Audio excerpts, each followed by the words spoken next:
This video was brought to you by Stormberg, a Weather Planner, MisterGreen, Kempower and Marcus Bil.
Yo, what's up? We are now sitting in the BMW i4 M50. This is the all-wheel drive with 522 horsepower, dual motor, and yes, this is going to be well, you guys just enjoy the ASMR part. It's where I'm just totally silent, and some people say, oh, Bjørn, I don't like that because I actually skip until you start talking. It's boring, the first part. Well, I don't care. Because, wait, let me see, maybe I should turn on the lights here. There.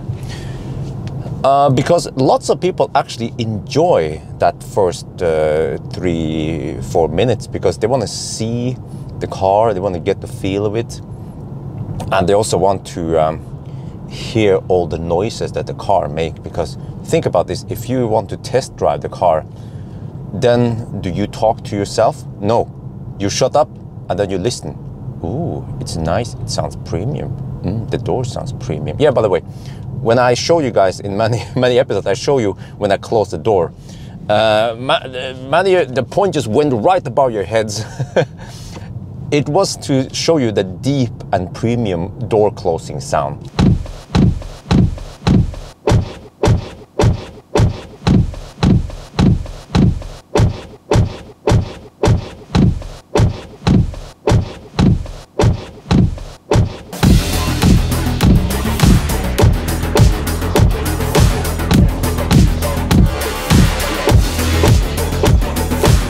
In the BMW, unlike in Tesla, which sounds a bit, I don't know, it sounds like a toy in comparison. But okay, I remember even the i3 sounds deep and premium, so I like that. Yes, but you know, I've done already a driving test like this, but it was in Germany last summer. But after that time, I've been testing this car. It went through the whole Teslabjorn test procedure, test suite. So normally I will do this wrap up, or this, it's more like a summary. I will give you my input on everything. So first, what you probably notice is that this is a silent car, and I will mostly just compare the i4 against Model 3 performance, and also Polestar 2. They are similar sized car, similar, like how to put this, similar breed kinda, because it's like a sedan, semi-sporty, not SUV, you know, and similar price also. So yeah, but let me see, let me just get on the highway and I'm gonna start demonstrating some stuff here. Let's do the Autosteer part first. Okay, so you have to just wait for it. There's no sound whether it's on or off. You just have to wait until you activate. There, now it's active. And once Autosteer is active, it's doing an okay job. Like, okay job. I wouldn't say mind-blowingly good.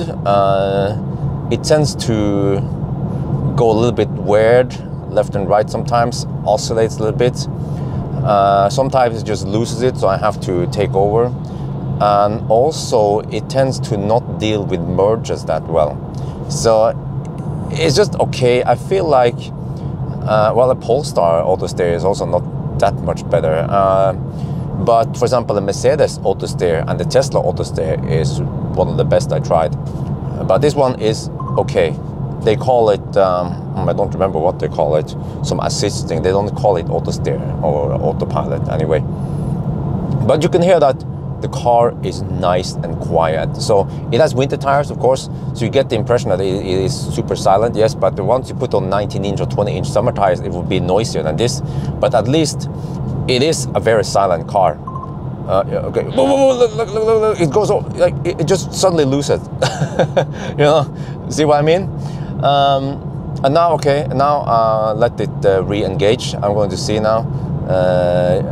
The reason why I'm not touching the steering wheel is because I don't want to interfere with how the car drives, just to see how it handles, because normally I have to do micro adjustments and micro corrections, otherwise the car might crash. But I'm just gonna check in my hand and then let it drive again, just so you guys can see that part, because normally I don't show too much of this Autosteer in the other tests. I'm more focused on range or charging or Colgate or 1,000 kilometer hammering or something. But right here it did fine. Yeah, I should have tried the merge here to see how it would deal with that one. And okay, it warns me. I like those lights, by the way. That bugs me. That, okay, you better touch the steering wheel and so on. So let's see. Let me just turn around here. But what I like is that the ride quality and it is so nice. The ride here is superb for this car. I like the ride here way better than Model 3. Model 3 is too harsh, but yeah, Model 3 is too harsh, too noisy. But Model 3 has other qualities, of course. Polestar 2, I also feel like it's a bit too harsh. But Polestar 2 is one notch better than Model 3 when it comes to the ride and suspension. But this one you can choose, because now I have it on comfort. And then if I put it on sport, I feel like it stiffens up things. I just happen to have it in Sport Boost also. Yeah, you have to have it in Sport Boost in order to get all the horsepower, the 522 horsepower. Otherwise, it will just be, I'm not sure what, yeah. But we can try to now just floor it here, semi-wet. It goes like a freaking rocket, despite weighing 2,400 kilograms. Yes, you heard it. 2,400 kilograms with 75 kilo driver. So it is a heavy beast. But despite that, I feel like the power is flat. You know, when you just lower, okay, slow down a little bit, then that surge of power is just flat until the boost runs out. I haven't really tried, but the boost seems to last for, I don't know, 10 seconds. But if I just floor it for 10 seconds, I will end up in jail in Norway. Whereas, for example, in a Tesla has more initial jolt of power, but then it starts to taper off. I've seen it in ScanMyTesla. That's probably why this car, well, I haven't tested it, but I think this car will be faster 0 to 200 versus a Model 3 performance even. So just in comparison, and then yeah, I feel like now the ride, everything has been stiffened up a little bit, but then when I put it in comfort, you get a softer and more comfortable ride. So I like that. I like it. You can choose mode, because you can't do that in a Polestar. You have to, well, if you have the PP, you have to actually adjust the dampers individually, manually, and you have to jack up the car. And in the Tesla, you can't do that at all. So this is very nice with the M50. What else should I say about the car? When it comes to the headlights, again, I have a separate video about it, but I feel like it's very good headlights also. And then what about infotainment? Well, it is very good, the infotainment. You just have to get used to it. I like this one better than the old in the i3. That one was like a mess. It was more like the traditional system where you can only put one thing at a time. Here you can just swipe and you can have many different. What is that? Police sign? Yeah, it was police. You can have different widgets, and you can also add more widgets. Can you do this while driving? No, you cannot. Of course, you have to be stationary. Yeah. You can also swipe down here, and you can add some shortcuts, and lots of stuff you can do really in this. And you also have Spotify support. You can of course have Android Auto or CarPlay, and so lots of cool stuff you can do here in the infotainment. And I find it to be one of the better ones I tried when it comes to infotainment. It has a little bit weird shortcomings here and there, but for example, compared to the i3, this is a way better car. The infotainment is better, it rides better, it's just more power, more range, charging faster. It doesn't have the weird rapid gate if you use HVAC while fast charging, for example. So, you know, this is a completely different world than the i3. But also I feel like this is better than the iX3 I tried. But maybe I should mention that this car is also based on a fossil platform, just like the iX3. And that,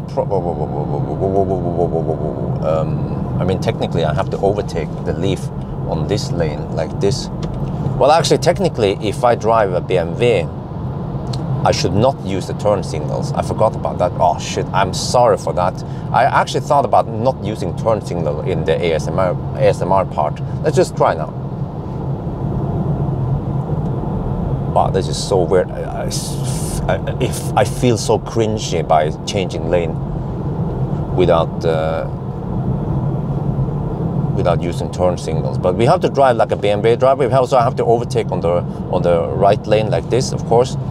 And then of course you have to drive like this. I'm going to show you now.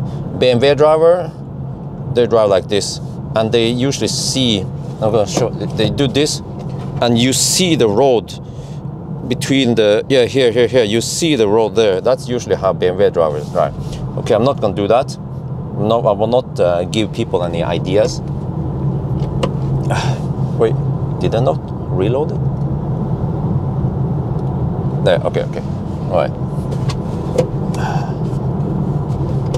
No, I'm going to exit here. Yeah, okay, yes, all right. Sorry for that. I forgot I have to try to play the BMW stereotype. BMW stereotype is like this. You go here. Are you going to turn this way? No, I'm going this way. Going this way, of course. But look, this is a nimble car, and we can try here because here is usually bumpy. I have it in comfort.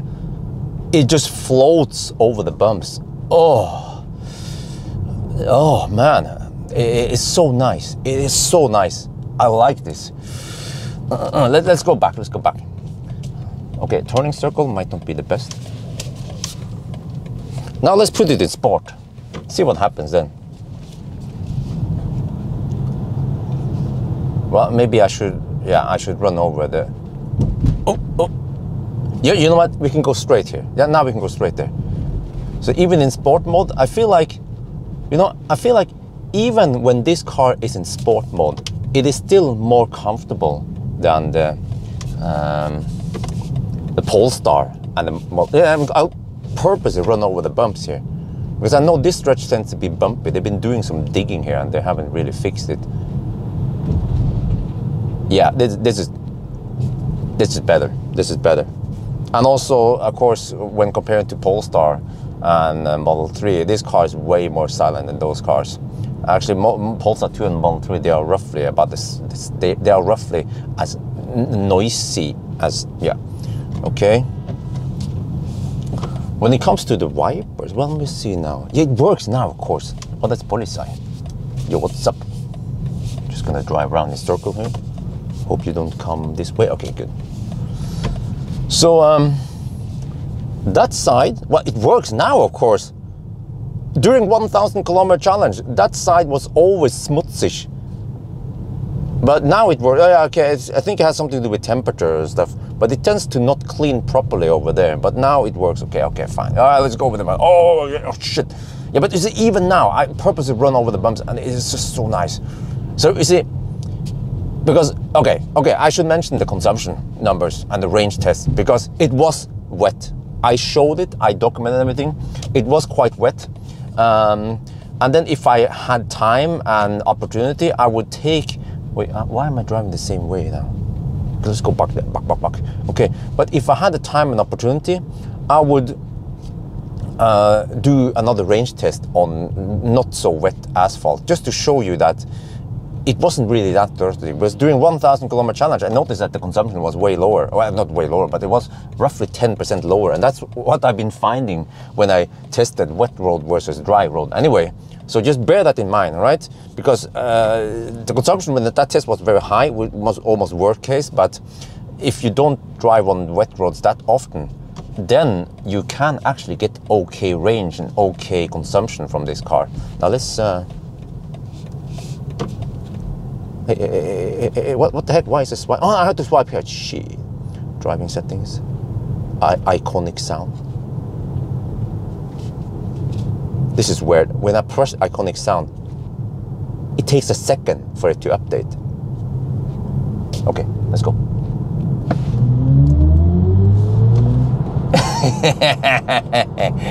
I remember coming here many years ago with a BMW i8 and I did something similar with a fake engine sound. Oh, over here is not wet, okay. Right, yeah, okay. Calm down, cowboy. Yeah, but you have iconic sound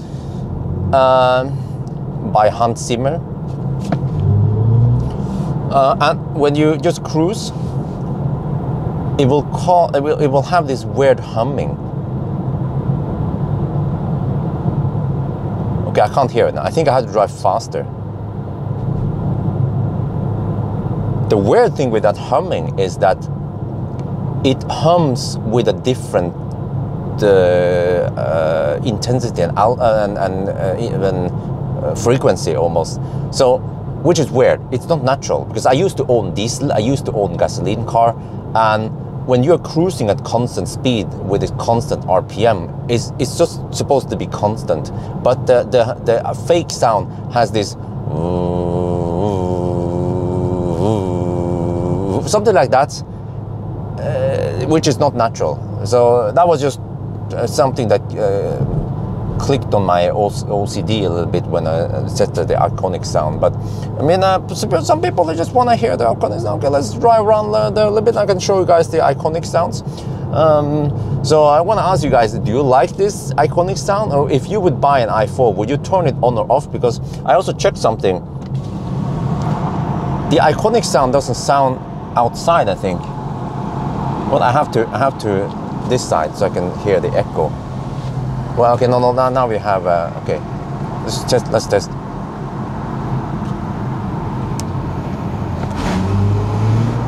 Yeah, it's just inside, yeah. I'm pretty sure it's just on the inside. So, unlike a Porsche Taycan, I mean Porsche, all right, sorry. But, unlike a Porsche has this annoying external sound also. But here it's only internal. So which one do you prefer? Just internal for yourself or externally so you can bug other people? Whoa, what about, dude, have you not heard about yielding rules? Gee, you know, I actually predicted that guy would not brake. So I was already moving my foot against the, but I just want to see if he, yeah. Norwegian Nisseland, yes. There is actually a place called Nissedal in Norway. Okay, anyway, let me shut up here.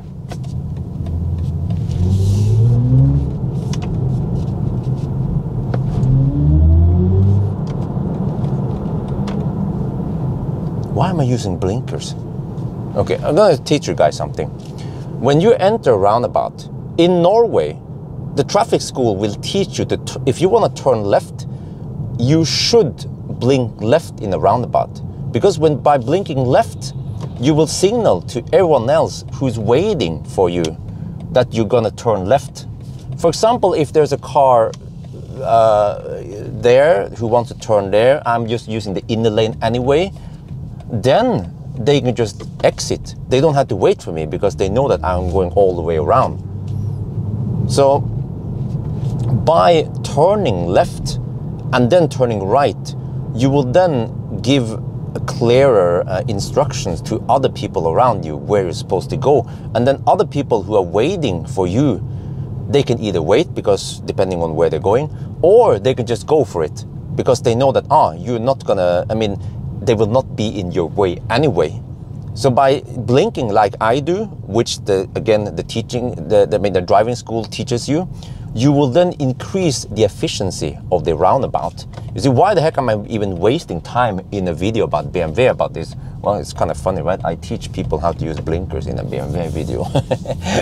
No, but once you understand how a roundabout works, and that actually a roundabout is a more efficient way of multiplexing traffic versus a traditional stoplight or a stop sign, because you can actually have more cars moving around and not too many cars standing still.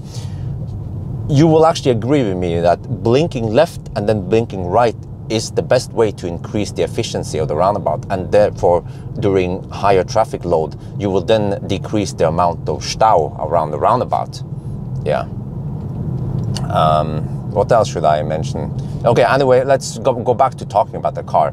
So what I love about BMW is that they have an eye for detail. Just look here. I don't know if you see it here. There's a light in the, I always point out this thing. There's a light here. Back in the days when I had the E61, I also had this one. It was orange. They just, yeah, BMW, they like to have that orange light. I like it. The orange light is also nice because it's good for the night vision. You don't mess up with the night vision. Here it's just happened to be blue, but I think you can change it. I haven't tried it, but this one will light up the interior down here, so you can see the gear stalk and some of the buttons here.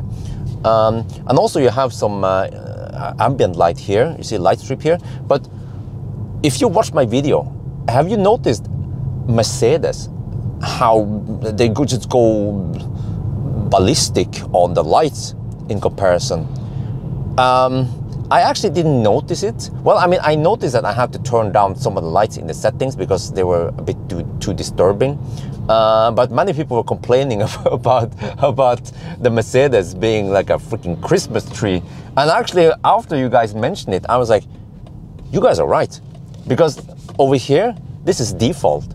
as far as I know. And let me see, there are no LED strips. Have you noticed that we have lights here, okay, to just give it a little bit of mood and give it a bit of premium feel, but there's no LED strip here, and there's no LED strip here. There's a little bit LED strip here, but also the air vents doesn't have that illuminated stuff, you know.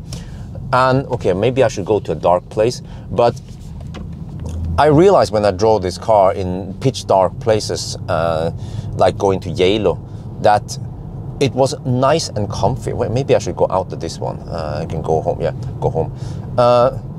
So the whole ergonomic and the design here is way better, because the default setting is already not too disturbing. But okay, mind you that you can configure the Mercedes. You can turn off the air vent lights, and you can turn off some of the other settings, and then it will actually look something like this. But just the fact that the default design on the BMW is already good enough, just, yeah, I don't know. I'm just pointing it out. You know, I'm a BMW guy. I used to own E61. It was 2006 model. And I just like the way the BMW has been designed. I like the, okay, well, I have to yield. You know, I have to yield for, okay. You have to yield from, traffic from the right. I just wanted the bus to go, but he didn't want to. So okay, whatever. I should thank him. All right, danke schön. No, but yeah. So I mean, okay, I can criticize BMW that they yet another legacy automaker who reuses a fossil platform to make an electric car, just like at some extent Hyundai, Kia, Mercedes, you know, EQC is based on the GLC, you know. I think even Polestar is based on some fossil platform. But the advantage with that is that they don't have to invest too much in R&D. They already use an existing platform, and they can get the car out faster. And they might not have to, you know, who's going to pay for the R&D? Well, the buyers, I guess. So, yeah, at some extent, I agree with that. You actually get the car out. But, however, they had 9 years now since the i3 was unleashed, and they still don't have a proper EV platform. So, I mean, okay, don't get me wrong. I love the i4, even though it's a bit heavy, you know. You can still love a woman if she's a bit heavy, right? Or you're gonna get slapped in your head now, okay? No, but but you see, I love this car. It's nice, it's quiet, it has a nice handling. The interior is nice. It just feels good. It looks good. Good design. Nice features in the car. The app the app is so-so. But overall, it's a great car, despite being, okay, whoa, let me just put it in comfort again. I've been running in sport mode. But I still feel like they could have made this car even better if they just made a pure electric platform. They could have made more space here. They could have made it more efficient. They could have made it lighter so it would go faster on the track, because, I mean, you have to face it that a 2,400 kilogram heavy car is not gonna be that great around a track versus a Model 3 Performance that weighs only 1,940 kilograms, including 75 kilo driver and a full tank. So yeah, but on the other hand, who the heck buys this car to drive around the track, right? And the same thing, who the heck buys a Tesla primarily to drive around the track? Not many people. I think 99% of the people buying a car like this, or a Tesla or a Polestar, they would just drive it around like a family car or commuter. And for that purpose, even if this car weighs 2,400 kilos, no problem, really. So yeah, I was a little bit shocked when I realized it was that heavy. I just have to remember when I go on slippery roads that it's a heavy beast. But other than that, for these kind of roads, if you just floor it, it still goes. Okay, except for that I have to be in plus boost, yeah. So and what else should I say then? What is it that I usually say? Oh, why is the light so? Oh, it's Kona. You know, I always think that the Kona headlights are a little bit like sharp and weird, and yeah. But okay, But I like the ergonomics of the car, really. I mean, so maybe I'm, wait, should I go this way? I'll just go straight. Okay, let's go straight. Maybe I'm being biased towards BMW because I used to own one. No, I try to be as honest as possible. Whoa, it's a bit thirsty. Oh shit, what? We've been just driving around here and the consumption is 249 watt per kilometer. I preheated the car at least half an hour before and also did a little bit of drive before. So the car should be nice and hot, warm, but still 248 watt per kilometer on not even soaking wet roads. Yeah, so yeah, that is a downside, of course, of this car. Just have to know it. Of course, maybe if we go for the 40 instead, whatever it's called, then maybe it's the rear-wheel drive. Hopefully that one is not that as thirsty. But like I should mention, yeah, it has a nice feature, like it actually preheats the battery before we arrive to the fast charger. And also, you don't have to do that whole, like Mercedes, you have to navigate to navigate further away, and then it will automatically pick an intermediate fast charger, and then they will preheat. You know, that's how you have to do it with Mercedes. But here, no, you just navigate to a charger, Ioniq, and it will preheat. Not many cars will do that. Tesla will do it, Polestar 2 will do it. The other cars, no. Of course, you can have a button to manually preheat, but then how the heck do you know how long you're supposed to preheat? You don't even know the battery temperature. So you might end up like some people do in the MG, because in the MG you have manual preheat button. They preheat 15 minutes before. That's not going to cut it. And then if you preheat 1 hour before, you might preheat too much, and then you're wasting energy, right? Or it could just preheat until it hits the desired temperature, and then you're good, right? Yeah, that kind of works, but it would just be easier, like Tesla and like this car is the BMW, is that you just navigate somewhere, a fast charger, and they will preheat for that destination. So and that works great, and it almost doesn't Colgate. I have to tell you a fun fact. In the BMW app, there is a setting for DC noise emission. I was like, huh? The fox? And I looked closer, and it turns out that by default, that setting is on and is on automatic, which means that depending on the time of the day, well, that's body side again. What? Another one, different one. Yeah, but depending on the time of the day, if you're fast charging, and if it's like midnight, maybe, the car will then not run the cooling at the maximum level, and then you might even not charge at the maximum possible speed. I was like, huh? And I asked BMW about this. They don't know yet, but on the other hand, it doesn't surprise me because in Deutschland there are some places where, let's say it's 120 zone, but at night it becomes 100 zone. Roughly, if I remember correctly, after 10 in the evening, you have a lower speed limit until 6 in the morning or something. And why is it like that? Well, because they don't want too much noise at night. Because Germans, they actually care about noise. So unlike many other countries, I guess. But there's always a butthole, which is that the noise from cooling is not that loud. I experience it in many cars. It's not that loud at all. And like some people pointed out, yes, noise from DC fast chargers are already loud, yes. But when you have some noise with some other noise, it will actually increase the total noise. But yeah, I think it's a little bit overdone, over-engineered, that feature, because it's not that noisy. I mean, even a Tesla, the classic 85, like Millennium Falcon can be noisy, but even that one is not.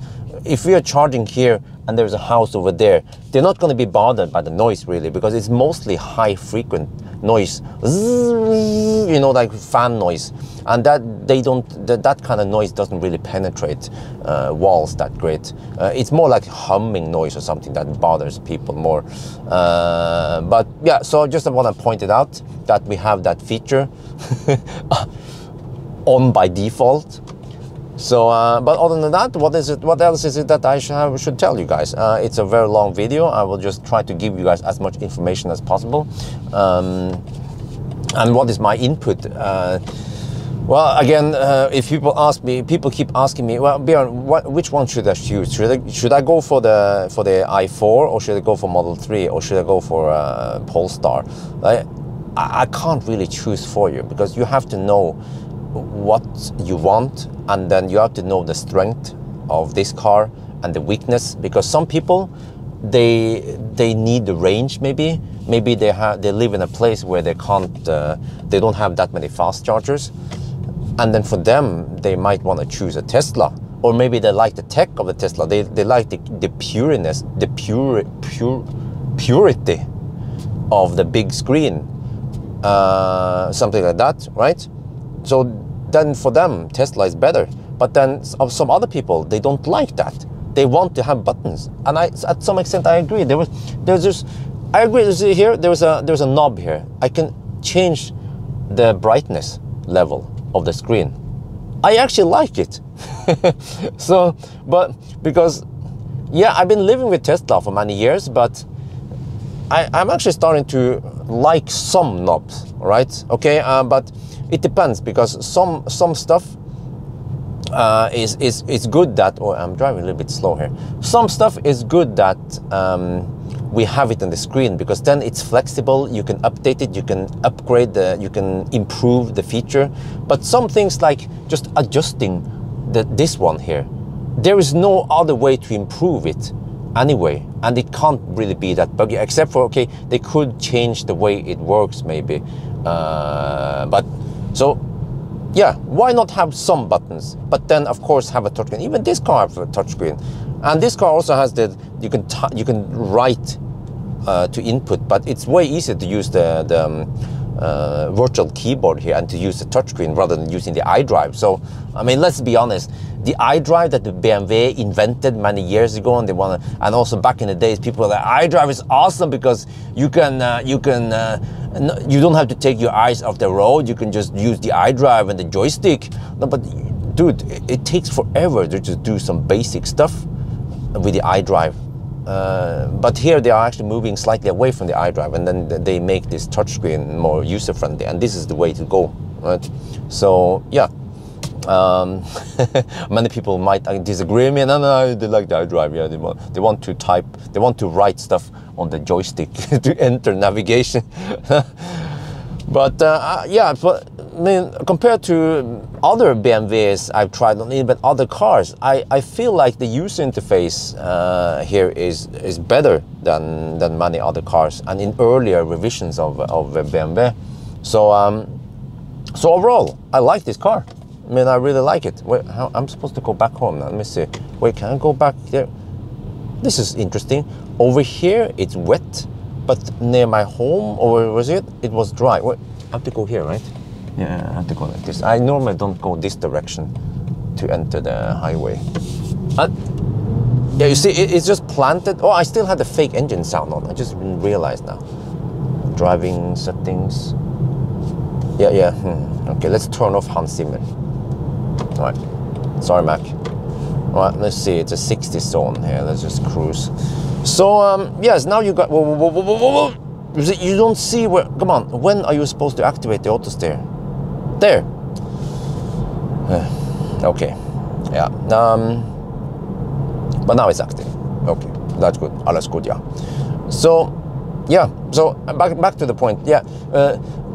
Which car should you choose? Which car... people keep asking me, which car should they choose? I'll be like, I don't know, bro. Do you need space? Do you need Anhängerkupplung? Do you need, do you need full access to supercharger network? And so on. Then maybe go for Tesla, or maybe go for Polestar, or maybe, yeah, so it depends. But when people ask me, which car would I choose? Then I would choose Tesla, because I like the way Tesla is designed, and in general I don't like thirsty cars. But the i4 is on a very good second, and even in Thailand I'm a little bit tempted to buy it, because in Thailand the roads are rougher than here, so the suspension would be awesome. But then in Thailand it cost 5 million baht. 5 million baht is okay. My Model 3 was 3.5 million baht, which is still very expensive. 5 million baht is around 1.4 million NOK, or 140,000 euros. For 140,000 euros in Norway, you can buy a freaking EQS. So I was like, okay. But in Norway, it's not that expensive because here we don't have tax and VAT on electro autos. So, but would I buy this car in Norway? If I had to choose, I'd probably still buy Tesla. But on the other hand, if I had more money, I wouldn't mind having one in my garage. So it's really hard. And then what about Polestar? Well, sorry, Mac, the Polestar has to go. If I really have to choose, it's Tesla Model 3 and this one. But you know, this is what I'm saying today. Tomorrow I might be saying no, I want the BMW, and the Model 2, the Model 3 comes second. But yeah, so that's all I have to say. But whoa, are you gonna stop, bro? Shit, man, I have to always be careful. You have, when you're driving in Norway, you have to just predict that, like every driver is like a kid, you know. You have to estimate that they might do something unexpected, or yeah. But of course, if you know what to expect, then the unexpected is not unexpected anymore. So yeah, let me just go home. Just ramble a lot about this. So, and then some people say, yeah, but if you had to choose between the EQS and the i4, which one do you go for then? I'm like, oh man, don't ask me so hard questions. I love the EQS. It's a freaking awesome car. It's a big ass whale. It's even comfier, but it's big. Yeah. I like the i4 because it's well, I was about to say it's more nimble, but it's still a heavy beast. But you know, it still feels sporty than the EQS. EQS is more like a family car, and also the EQS costs twice as much as the i4. So again, yeah, which one should I buy? I can't answer you, but they are great cars. That's what I have to say. And then for you who needs to choose between these cars, you already have your preferences, your favorites. So when I say don't buy this car, I mean, how they put this? Some cars are obviously bad. Okay, I'm gonna be honest, right? For example, the Maxus Ioniq. That one was quite bad in many ways. I don't remember what it was. It was yeah, software was buggy, and the car was in general not great. And I found it a little bit expensive. And also, oh no, I didn't mean to stop. And also the Lexus UX300E. Oh, the consumption is only 220 now. That's not too shabby. But also the Lexus was not a good car. It was noisy, it was cramped in there, it was expensive, it was thirsty. Oh damn, Omicron. So you know, so when people say, should I get the Lexus? Don't get it, okay? Sorry if Toyota is watching, you know, I have to be honest, it's not a good car. I tried it, all right? But for this car, okay, it's heavy and all that, it's a bit thirsty, but overall, when you look at the total score of this car, when it comes to the whole premiumness, handling, this one, that sound, you know, it scores well on many things, and then of course, it doesn't score that well on consumption or range or stuff like that. It also scores quite well on charging speed. So therefore, I can recommend this car, just like I can recommend a Tesla, because again, Tesla doesn't score well on everything, but it scores, for example, interior and noise not so good, right? And design is well, yeah, but it scores on many other things. And I can also recommend Tesla or Polestar. So it just boils down to preference, because the overall score on those cars that I mentioned, you know, they are good, but then there are some other cars that I would get really low score overall. the Japanese cars that I mentioned, or the Asian cars. So yeah, I think that will wrap up my conclusion about the iX. So is there anything else I forgot? Yeah, this thing needs to be fixed. Like, we are using 1 kilowatt-hour per hour right now. No. That's like, it's like screaming of they're stuck in the past, that they still use that one. I understand you guys disagree. You say no, but it's when you're stationary, you want to see how many kilowatt-hour per hour you're using. No, it's just based on old design, all right? And but here they actually use watt-hour per kilometer. That's good. Because many, the rest of the industry pretty much, they're still stuck with the whole kilowatt hour per 100 kilometers. And you have to then use fraction, and you have to relate to 100 kilometer as a unit, a bulk, which is not, it's again based on old technology. It's based on fossil. Why would we start with blank, what do you call it, with just blank pages and design a car the way it should be as an electric? So yeah, the whole watt-hour per kilometer and the whole kilowatt-hour per hour, it needs to be explained further in a separate video. But again, on the other hand, I feel like BMW, they are just moving, but it's getting, every iteration, every new version that comes out now is better and better. This car is way better than the i3, and it's also better than the iX. That's my opinion. So we'll see now about the iX3, yeah. This car is better than the iX3.